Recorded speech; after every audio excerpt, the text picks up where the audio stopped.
আজকের রেসিপি লাউ পাতায় মোড়ানো পাতুরি। তবে পাতুরিটা তৈরি করেছি একটু অন্যরকমভাবে, নতুন ধরনের একটা পাতুরির রেসিপি। চিংড়ি মাছ আর ইলিশ মাছের ডিম। কখনো খেয়েছে? আমার সাথেই থাকো। সুইজারল্যান্ডে বসে রান্না করব বাংলাদেশের লাউ পাতা দিয়ে মাছের পাতুরি। লাউ পাতা খুব ভালোভাবে ধুতে হয়। খসখসে বলে লাউ পাতায় কিন্তু প্রচুর ধুলাবালি আটকিয়ে থাকে। আমি এইভাবে সিঙ্কে পুরো পানিতে ডুবিয়ে রাখি প্রায় 5-6 মিনিটের মতো। তারপরে দেখা যাবে যে পানির নিচে কিন্তু প্রচুর ধুলাবালি জমা হয়েছে। খুব ভালোভাবে ধুয়ে নেওয়া হয়েছে। আর পাতুরি করতে হলে লাউ পাতাটা যত বড় হবে তত কিন্তু মোড়ানো সহজ হবে। এই জন্য আমিও সবচেয়ে বড় পাতাগুলি সব বেছে নিচ্ছি। পাতাগুলি কিন্তু বোটাটা রাখার একদমই দরকার নাই। বোটাটা একদমই আমি কেটে ফেলছি। আর পাতুরি করার জন্য মোড়াতে হবে তো, এই কারণে একটু সেঁকে নিচ্ছি। আমি ননস্টিক প্যানে কিচ্ছু দেওয়ার দরকার নেই, জাস্ট পাতাগুলি দিয়ে মিনিট খানেকের মতো বা আধা মিনিটও হবে ঢেকে রাখছি।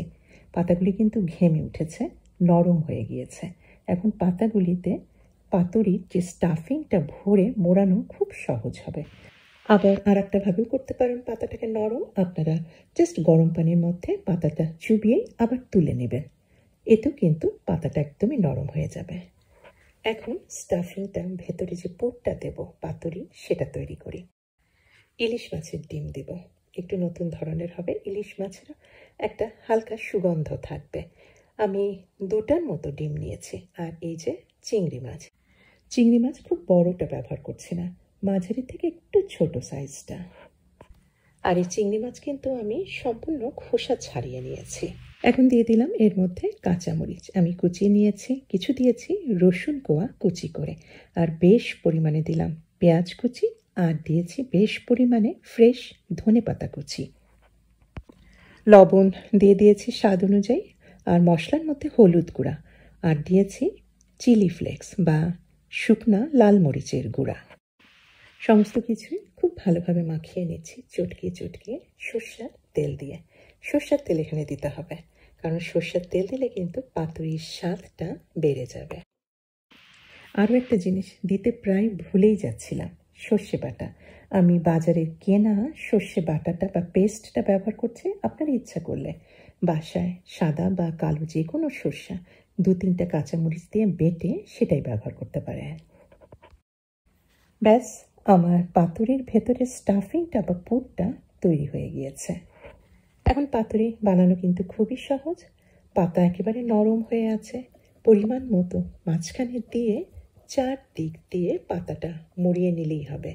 পাতা নরম হয়ে আছে বলে এটাতে কিন্তু কোনো সুতা দিয়ে আটকিয়ে দেওয়ার কোনো বা বেঁধে দেওয়ার কোনো ব্যাপার নাই। পাতুরিগুলি এইভাবেই তৈরি হয়ে থাকবে, ভাজার সময়ও কিন্তু একদমই খুলবে না।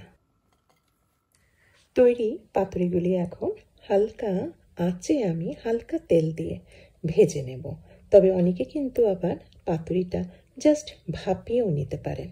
আমি ভাপিয়ে নিচ্ছি না, আমি ননস্টিক প্যানে কিছুটা তেল দিয়েছি, আর তার মধ্যে দিলাম কতগুলি শুকনা মরিচ। শুকনা মরিচগুলিও কিন্তু তেলের মধ্যে ভাজা ভাজা হবে, শুকনা মরিচের একটা সুগন্ধ তেলের মধ্যে চলে যাবে। এখন সব পাতুরিগুলি সুন্দরভাবে সাজিয়ে রেখে আমি ঢেকে দিচ্ছি। মিডিয়াম থেকে একটু লো হিটে রেখে সময় নিয়ে আমি রান্না করব। ইলিশ মাছের ডিম আর চিংড়ি মাছ হতে কিন্তু খুব সময় লাগে না, ম্যাক্সিমাম এটা 10 থেকে 12 মিনিটের মধ্যেই কিন্তু এই পাতুরিগুলি হয়ে যাবে। মাঝখানে আমি আর একবার উল্টিয়ে দিচ্ছি। পাতুরিগুলি এই অবস্থাতে একটু সবুজ থাকতেও আপনারা উঠিয়ে নিতে পারেন, আবার একটু কুক করে একটু কালচে রংটা আস পর্যন্ত করতে পারেন। এতে উপরেরটা কিছুটা ক্রিস্পি হয়, যেটা আপনাদের ইচ্ছা।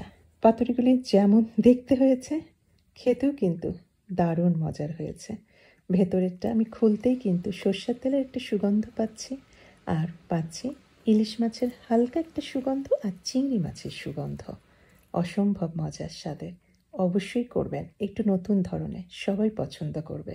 রেসিপি যদি পছন্দ হয় অনুরোধ করব অবশ্যই আমার চ্যানেলকে সাবস্ক্রাইব করে আমার চ্যানেলের সাথেই থেকে যাবেন। সবাইকে অনেক ধন্যবাদ। আল্লাহ হাফেজ।